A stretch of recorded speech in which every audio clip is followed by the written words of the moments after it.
Hello, everyone. How are you today? Welcome in.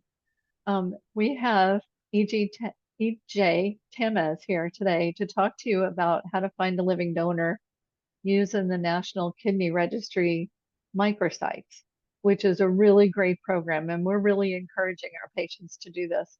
And it's really helping our patients get to transplant sooner. So I'm just going to go ahead and turn this over to AJ and Christine Schneider and Kim are on too. Kim Malloy are on to help. So answer any questions specific to Mayo. Okay, so I'm going to mute and turn it over to AJ. Thanks. Thank you, Pat. Thank you for the invitation, and we're glad to be here. I think this is either our second or third session, right? That we come to, and I'll give you a quick introduction about myself. As you mentioned earlier, I'm from the National Kidney Registry. I'm in charge of all of our microsite coaches, right, within the microsite program. And we currently have about 59 centers that participate in the microsite program. And to tell you a little bit about myself real quick, I'm a living donor myself, right? I donated a kidney to my younger brother in 2017. And I won't spend a lot of time on my story, but I think you'll find it very peculiar, right? I think some of you have heard it already. But when I saw my brother back in 2016 that he needed a kidney because he had been on dialysis for like almost 7 or 8 months already, first, immediately, my response was, have you gone to a transplant center, right? And my brother told me, he said, brother, I have not. Because his initial thought was, I don't want to bother anybody. I don't want to bother my family. I don't want to, be a burden to anybody. My brother, I'll give you a quick rundown on my brother. He was 43 years old with a very young family. That the youngest nephew that I have was back then 5 years old. My brother had lost his job already, right? Because of the struggles he was going through. He had developed an issue that was called gout, which you may be familiar with, right? He could barely walk, and he couldn't even play with his three boys, right? So that was very hard for me to take when I went to see him. I immediately told him we're going to go to a transplant center and we're going to see what they can do for us, right?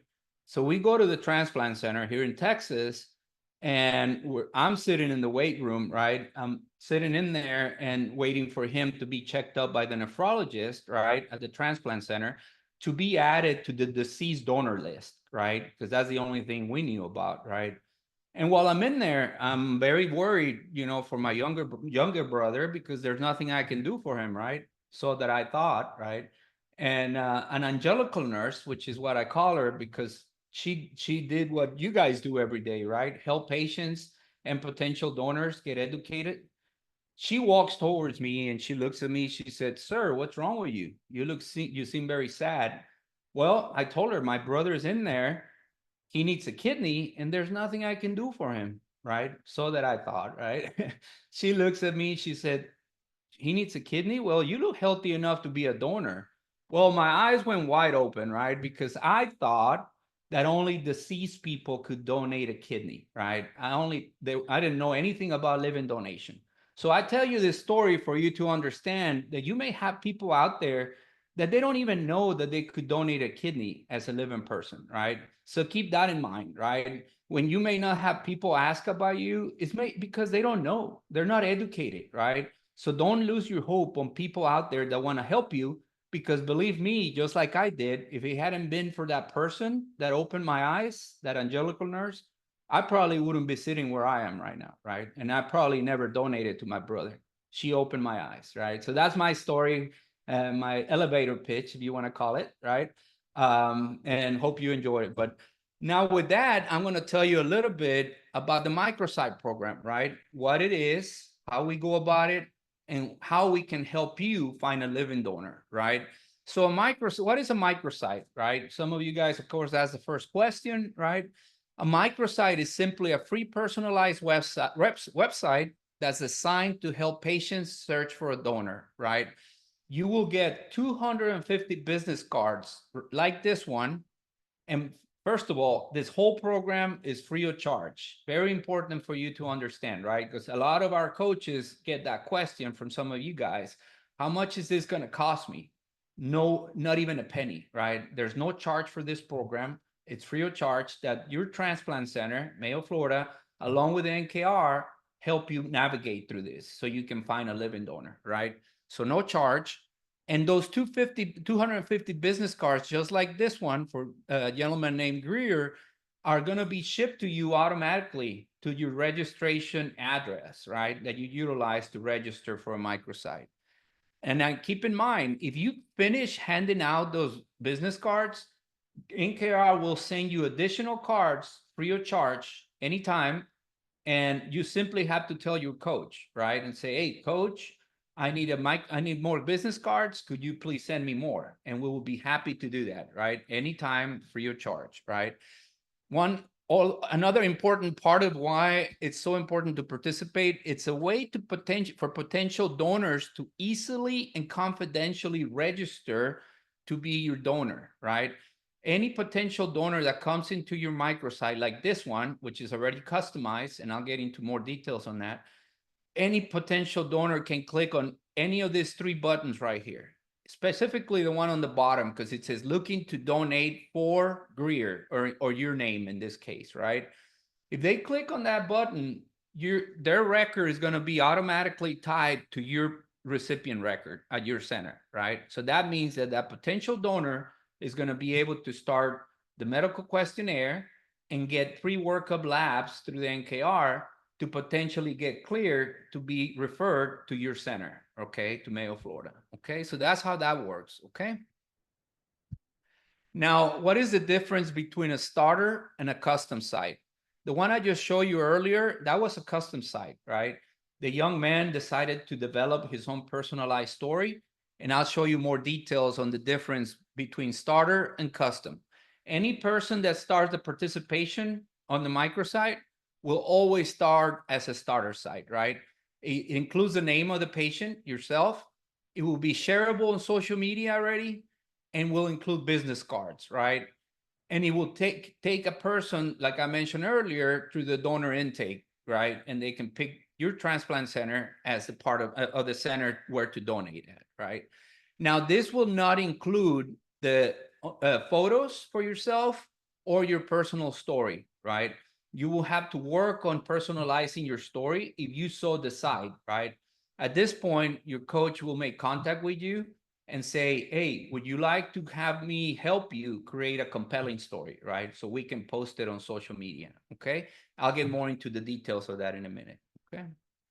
So this is the email that your center, Mayo, Florida, will send you and say, dear William, your transplant center has invited you to create a website to help you find a donor. To accept this invitation, click here, right? Please keep in mind, all those emails, always check your spam folder and your junk folder, right? There may be times that those emails are going to your junk or spam folder, right? So always dig through. Just all you have to do is do a search on your email that says National Kidney Registry or NKR, and they will pop up even on the spam or junk folders. Once you find that email, you click here, then you're going to get this page that says, I accept the invitation. And by the way, the system will show you what a starter site looks like, right? Which is like this one. Of course, your name will be in here, right? Instead of Samantha Salapa, will be your name as a patient. And it will have a general message in here on what this site is about, right? Finding a kidney donor, right? In other words, okay? This is another way to register, right? I know Mayo, Florida has posters. We call them QR coded posters, right? They're very strategically located in different parts of the transplant center.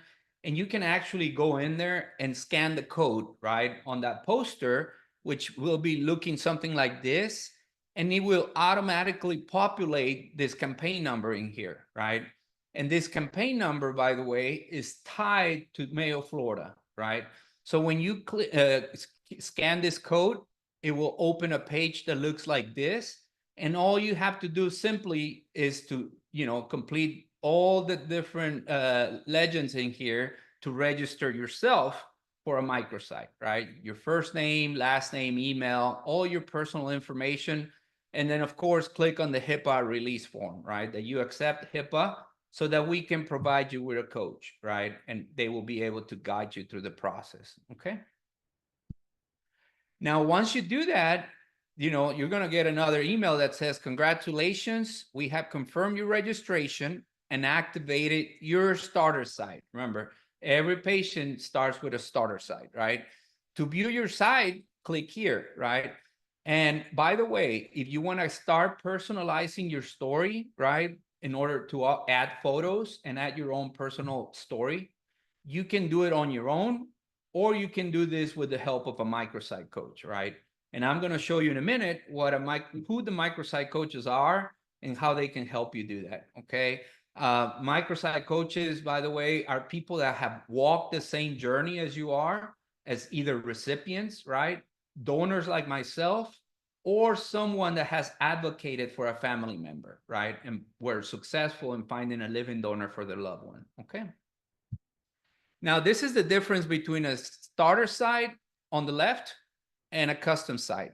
This was another great microsite campaign, and I failed to tell you, but the gentleman that we saw earlier on that other side, on that other custom site, by the way, he not only received one living donation, right?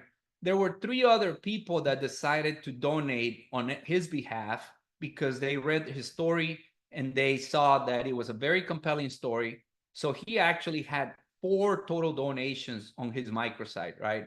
And keep in mind, once you get a transplant, it'll be a standard voucher, right? You can find that information on NKR or ask your coordinator, but the first one will be a standard voucher, but you can receive follow-up family vouchers, right? If another person clears through donation, okay?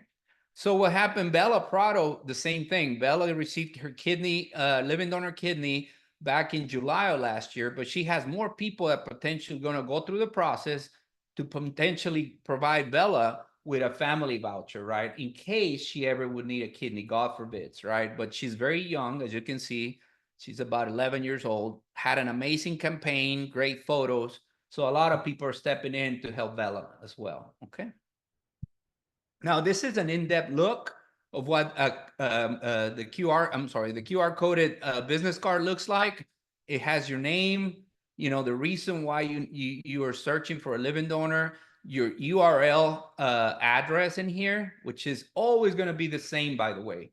If once you get your starter site, it will never change from starter to custom. So in other words, this address and the QR code will always remain the same. So you don't have to worry about, oh, I personalized my site. Is my site address or or my URL going to change? No, it's going to remain the same, which is very convenient because you don't have to hand out different cards, okay? Now, this is what it looks like when you go in there and say, I want to start personalizing my microsite, right? You're going to open this template, which, by the way, don't get intimidated by it, right? Because we have microsite coaches that can do this for you, okay? Our coaching team can actually reach out to you. All you have to do is talk to the coach and say, this is my story, because we wouldn't be able to write a story if you don't provide us with your information, right? If you give us some responses to some basic questions, we will be able to help you write a compelling story, right? And by the way, you can upload up to 2,500 characters on the first section, right? And another 2,500 characters to the second section, right? So, which is enough space to write a very compelling story, right? And then we go into the photos, right? You can also upload photos, right? Like you see here, and you can upload up to 5 family photos, 1 profile photo and 4 more photos, by the way, right? And keep in mind, once you submit your story, it's not the end of the world if you made a mistake, right? Or you say, you know what, I want to change a photo. I didn't like that one, or I like to change my statement in here. You can always resubmit your story with no issues, and we can reapprove your story. But the main story will always remain active until you resubmit it and gets approved, okay? Now, once that happens and your story has been approved by your transplant center and the NKR, then you're going to be able to get this email that says, congratulations, the website that you recently designed to help you find a donor has been activated. To click your story and look at it, click here. By the way, like I mentioned, to make changes, you can click here, right? And re-edit your story. Something very important that I want to point out, some items that we don't allow, right, during the customization process of that microsite is we don't allow external links, right? Just so you know, because we don't have any way of controlling those external links of what can be posted. So we don't allow GoFundMe accounts or Facebook accounts or Instagram.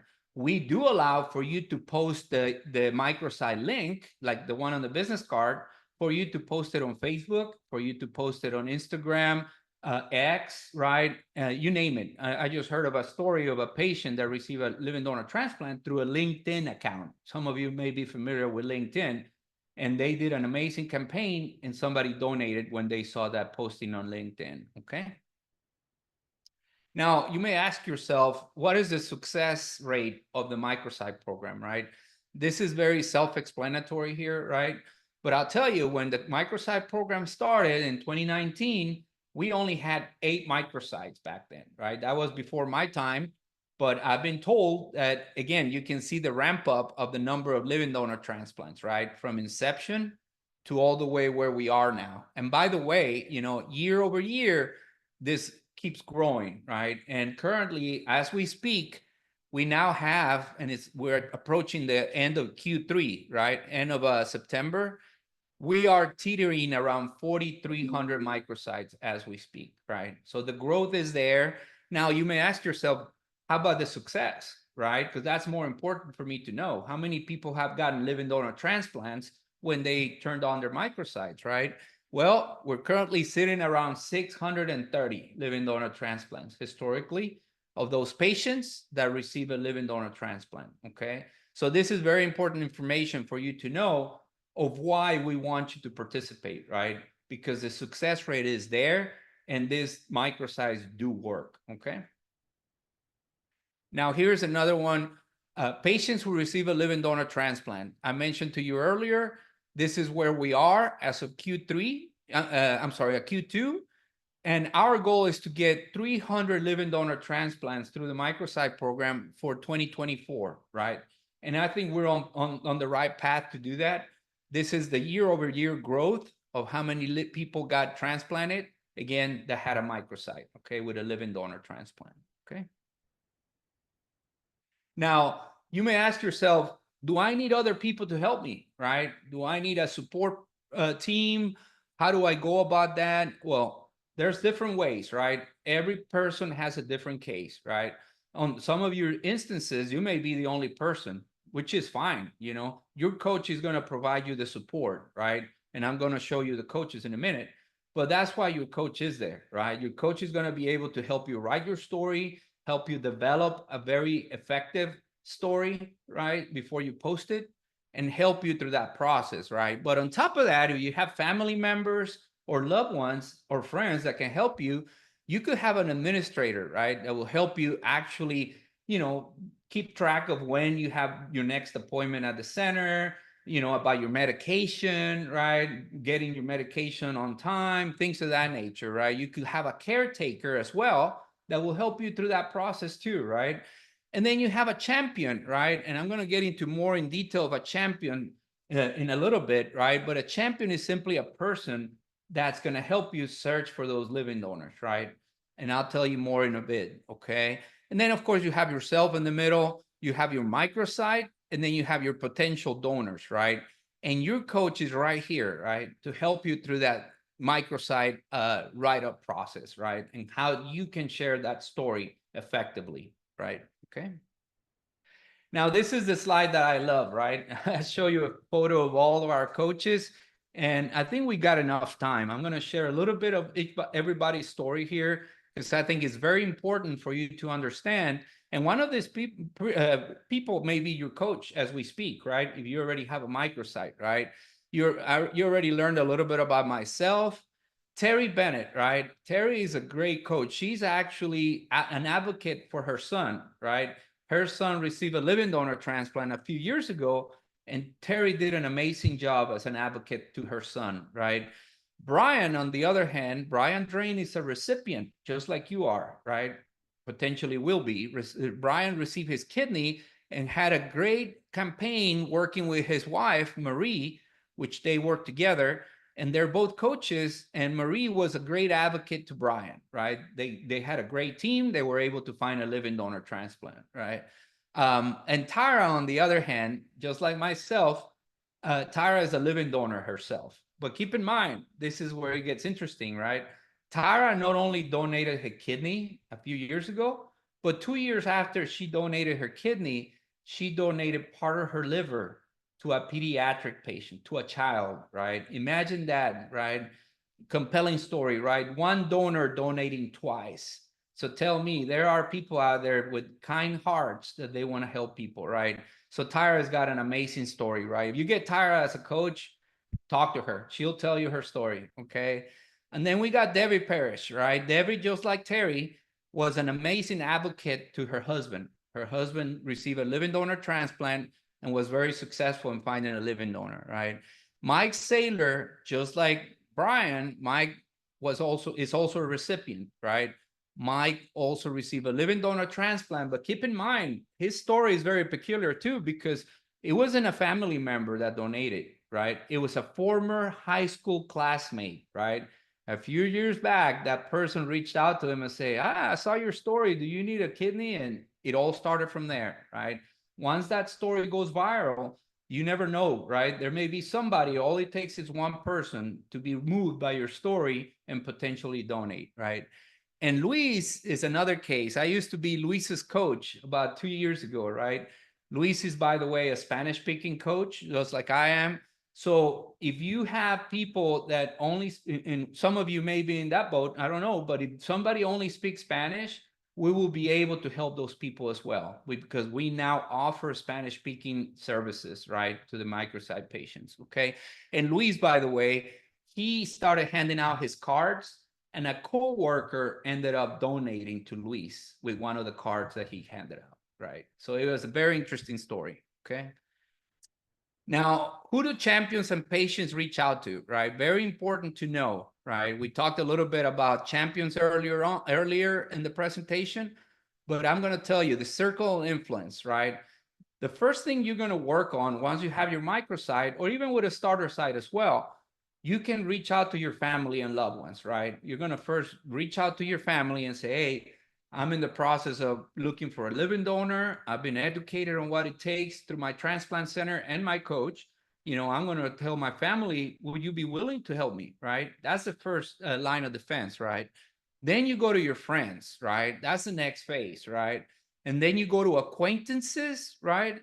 And finally, you can go to strangers, right? Because once you go to strangers, then you're actually going to be able to, of course, reach out to a more bigger audience, right? Because that bigger audience is going to be able to help you even share your story, right? Because keep in mind, there are altruistic donors out there, right? Your transplant center can educate you on that as well. There are people that read a story, and even if they're not connected as being a friend or a loved one, they could potentially donate on your behalf because they read your story and you move them to be a living donor for you on your own behalf, right? Okay. Now, what do you say to potential donors, right? That's very, very important to know, right? Because the first question is, how do I reach out to them? Just like my brother, he felt uncomfortable in asking people, right? He didn't want to be humble. I mean, not humble, I wouldn't say that word. He didn't want to put himself, at a place where he's asking for help or bothering anybody, right? But this is very important for you to know. We'll give you some pointers.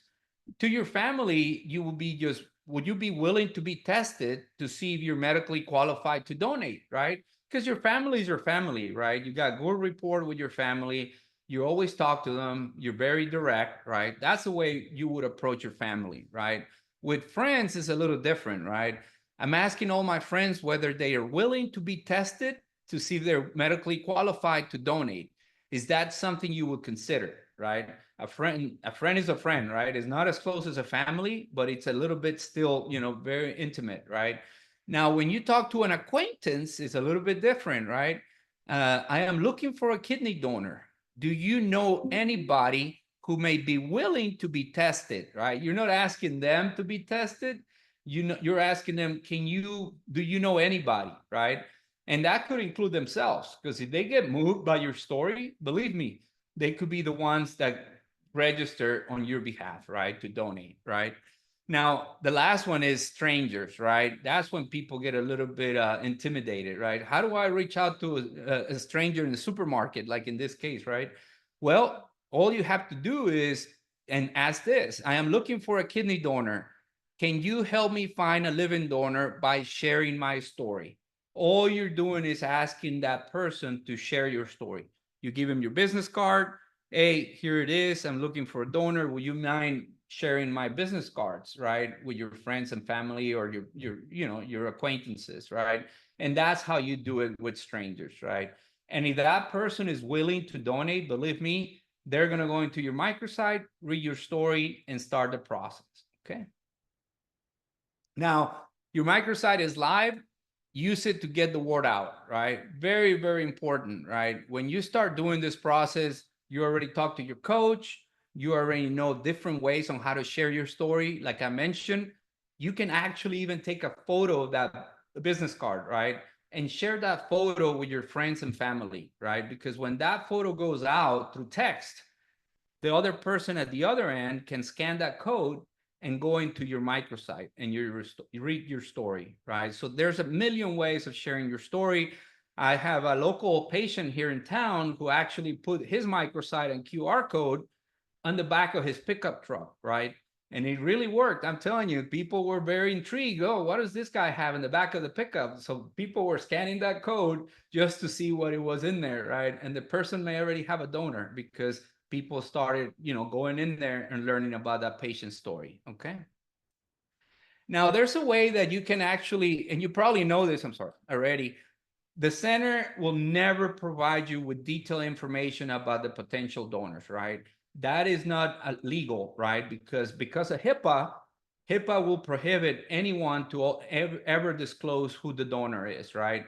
Unless the donor has, communicated with you and say, hey, EJ, I want to donate on your behalf. I'm going to start the process. Well, that's different, right? Because they're telling you about it, right? It could be a family member.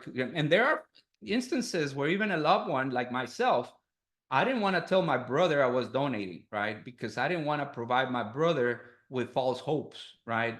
I wanted to do it intimately. And until I got approved, then I will, disclose that to my brother like I did, right? Because I didn't want to tell him, hey, I'm donating. And then he's all happy. And then what happens? I might get turned down for some reason. And that I wouldn't like that, right? So what I did is I waited until I got approved and I told my brother, right? So that's another way to keep track. You can actually create your list of those people that are disclosing it to you, right? You're not going to be able to get this information from the center. But if it makes you feel a little bit more comfortable, the people that are telling you, hey, I started the process, you can write their name, where you found them, status, and the date when they contacted you and the next steps, right? But again, the center will never provide this information to you. It's you only by those people that actually reached out to you to let you know.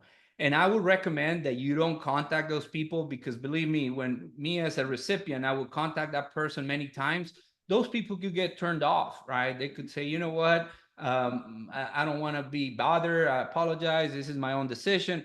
I would rather, if they contact me and let me know, that's awesome, right? Because that's what I would recommend as well. Okay. Now, talk to a living donor mentor. This is very, very, very important. I couldn't emphasize this so much, right? There's a program when the people start the questionnaire for being a potential donor. There's going to be part of the questionnaire that says, would you like to be contacted by a donor mentor? And I'll specify what a donor mentor is, right? A donor mentor is simply a person that has previously donated, right? Just like myself, I used to be a donor mentor, right? And I would contact those potential donors and say, by the way, I was given your contact information. Again, they accepted for me to contact you and you accepted. Would you like to learn about the process of living donation, right? That is actually, the testing that occurs, the actual, approval process. And again, we're providing non-medical information, right, to that potential donor, because we would never provide medical information. That's what the centers and the coordinators and the professionals are for, right? We would just provide our information as a journey, right, of what we've gone through as a donor. How do we live after donation? Because as you probably know, there's a lot of misconceptions out there about donors, right? One of them is the risk. What's going to happen to you when you donate? Do you have to take medication post-surgery after you donate? So many other different, things out there, right? So we will provide that information to that potential donor. But please, please always tell your potential donors, accept to talk to a donor mentor, right? Because that by itself is going to multiply the chances of that donor coming through the system and donating by 7 times, right? I had a donor mentor, and I was not even part of the NKDO yet process, right? The program. I searched for another person that had previously donated, and that person gave me some peace of mind on knowing that he had previously donated, and he provided his journey to me, right? So that helped me a lot. I just can't emphasize enough. Always tell your potential donors, please check to talk to a donor mentor, okay? Now, the voucher program, I'm not going to spend a lot of time on this because there's a lot of information out there. You can actually even go NKR and look for the voucher program. You can do a search on any kind of search engine and do the same. But the voucher simply tells you, you don't need a compatible donor anymore, right? As we know it, all you need is, well, I shouldn't say all you need, right? It's not easy, right? What you need is a donor, right? But you don't have to worry about whether they're a blood match to you, or you have to find a certain blood type. Not at all. When that person donates on your behalf, you will receive either a per donation or a voucher, right? And the voucher is very powerful because the voucher is going to find you the best compatible match possible within the NKR pool of potential donors, right? So when somebody donates a voucher to you, that means that you already have an IOU from the National Kidney Registry that will in exchange find you a match for you to get transplanted on, okay? Now, donor shield, very, very important as well. I can emphasize enough. There are a lot of donors out there, just like I was when I donated, right? And unfortunately, I was not even aware of the NKR or donor shield or anything, right? There are donors out there that will ask, what happens if I'm not able to go back to work, right? Within a week, 2 weeks, 3 weeks. I've had people that donate a kidney that are FedEx drivers, UPS drivers, US Post Office drivers, right? And as you could imagine, those people need to carry big boxes, right? Heavy boxes. So you could imagine those people could take more than 2 weeks, 3 weeks out of work, right? And it's very legitimate, that question. Well, how would I, recover my income, right? Well, the response is Donor Shield, right? Through Donor Shield protections, that person could get up to 6 weeks of payment of their, again, their income, just because they donated a kidney through the National Kidney Registry and your center, right? Mayo, Florida. Very, very important to educate your potential donors on Donor Shield, right? Travel and dependent care expenses. If your potential donors have to go from another city to your center, then that also is going to kick in, right? But keep in mind, there's remote donation, right? If you got loved ones that live in California, per se, New York, they could start the testing at that other center and donate remotely to you at Mayo, Florida, right? Your center participates on remote donation, which is very effective because, as you could imagine, some of those donors may rather not travel all the way to Florida, right? For different reasons, and they could donate, remotely to you on your behalf, okay? Kidney prioritization, very, very important. There's very minimum risks. And again, there's studies out there, right? That people say, what happens to a donor? Will they ever need a kidney? The chances are very minimal, right? And the coordinators can prove, tell me as well. They feel free to pitch in. Very minimal, risk to the donor, right? There still are risks. Don't get me wrong, right? But they're very minimal. But let's say in case that ever happens, that donor may need a kidney. Well, NKR will protect that donor by not even needing that donor themselves. If they ever were need a kidney, NKR would provide them with a living donor kidney automatically because they previously donated through the NKR, right? That's part of the Donor Shield protections. And there are a bunch of other ones, and you can read them here. You can go online, search for Donor Shield protections, and you'll be able to read more in detail on each one of these protections, okay? Kidney for Life, another amazing program.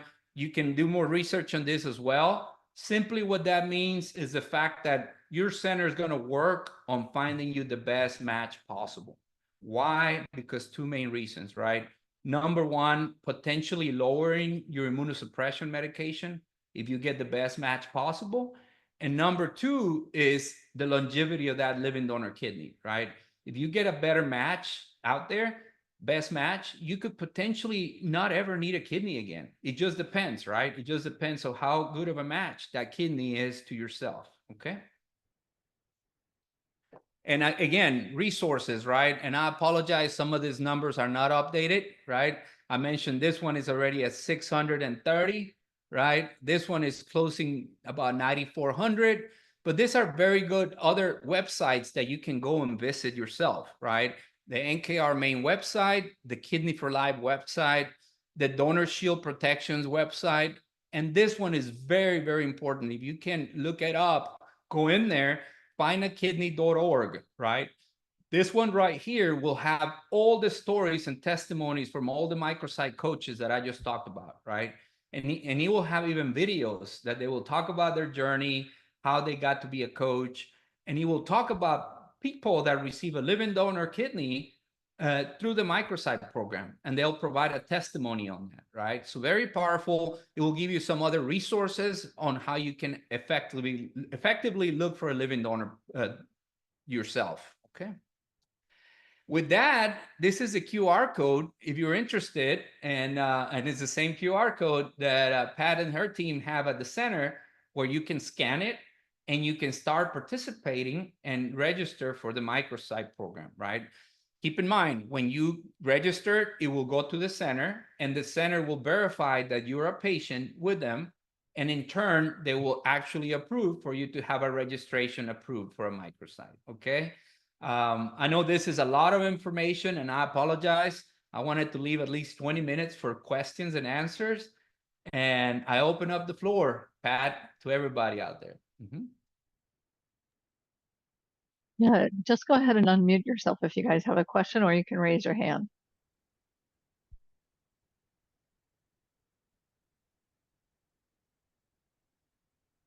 Do you guys feel like this is something you could do? Hopefully, yes. Yeah, Don't be shy. I know. Why is nobody talking today?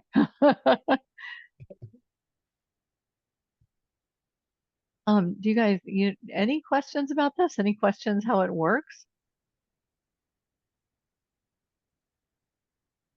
Here I you go. I don't really have a question, but it's kind of a question. I did go to the site, the kidney donation, and they want me to do a blood test over at Quest. Am I on the right site if that's what they want? Yeah, what happens is that's through the referral process. We call it the PASS system. Is this George, by the way? Is it? Yeah, it's Yeah. George. Yeah, George. So it's simply a PASS system. Are you already listed with Mayo, by the way? Rochester. I'm working on getting listed here in Jacksonville as well. Okay, And this so will be that's this is my second kidney. yeah, no problem. That's the reason why the system is asking you. You may not be listed at Mayo yet, at Mayo, Florida.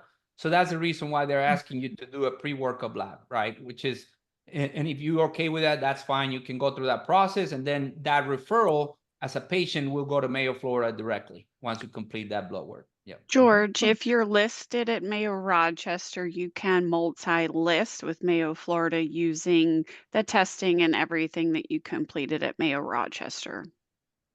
Exactly. Okay. It's still asking me for a blood test, though. It didn't automatically roll me in or anything to that effect, because I guess I had to pick which facility I Yeah, want so was that's closest to it. It took me to Jacksonville. So yeah, that's assuming that you're not registered with the facility for transplant.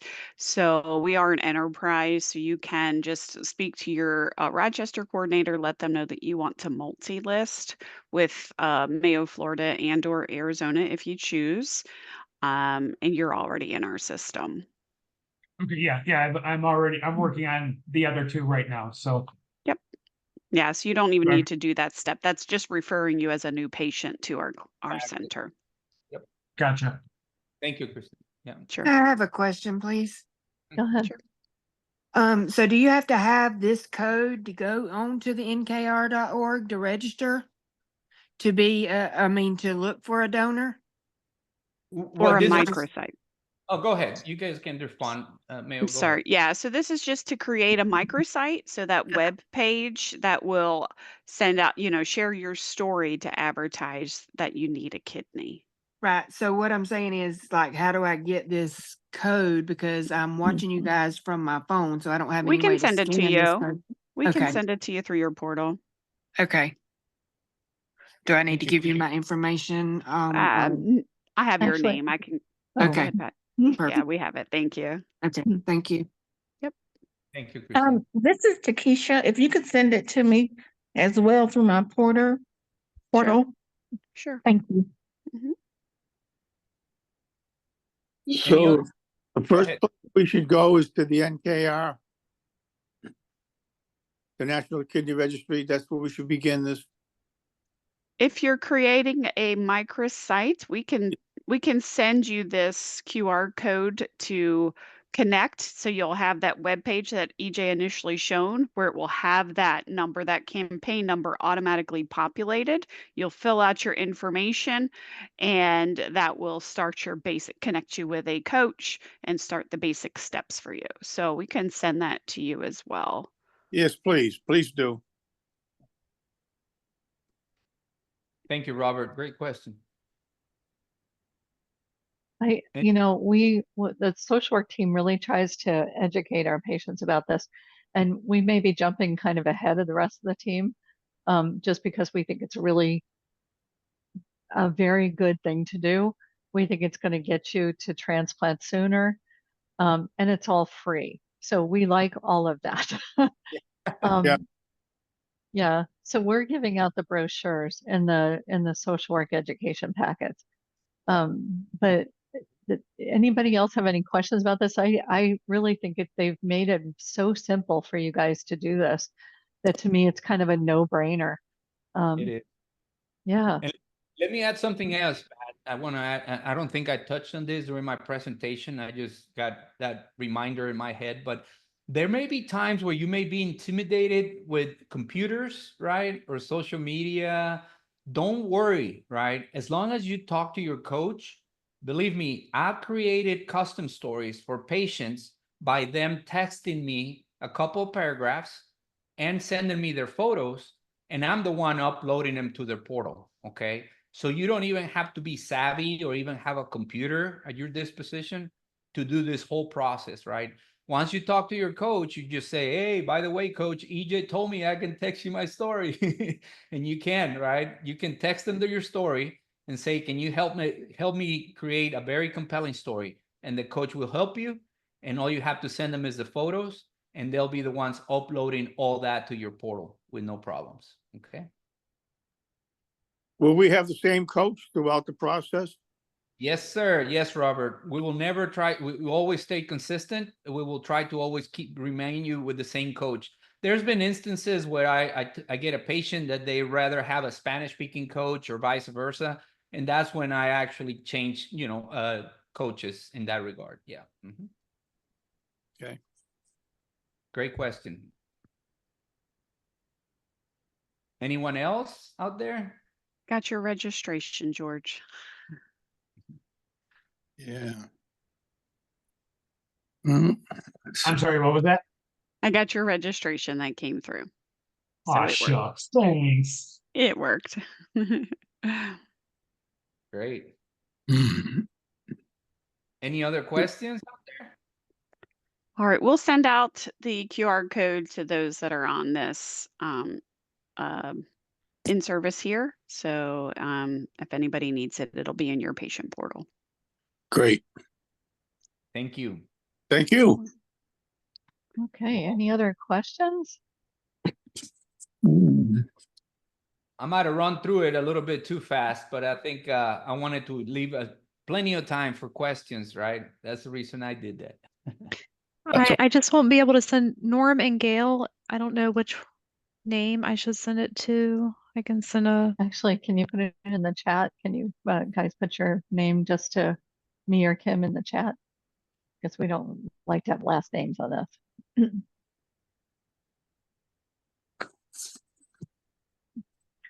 Or you can portal message me. I'm the one who sends out the invite. So you can portal message me too, and I'll get it to you. I'll get it to Kim and Christine, and they'll get it to you.